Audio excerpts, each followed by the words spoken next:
আসসালামু আলাইকুম বন্ধুরা। এই খুলনা আমার শ্বশুরবাড়ি আসছে। এলো আমার ছোটো ভাই, একই সাথে এই 10 গেট নামে একটা জায়গা আছে, ওই জায়গায় আসছি ঘুরতে।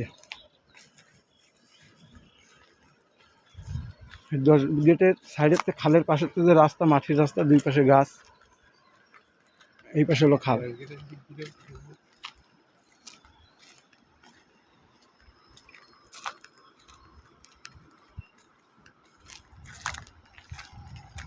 আর 10 গেটের তো এখন জোয়ারের সময় এক গ্রাম সাইডে পানি ঢুকছে।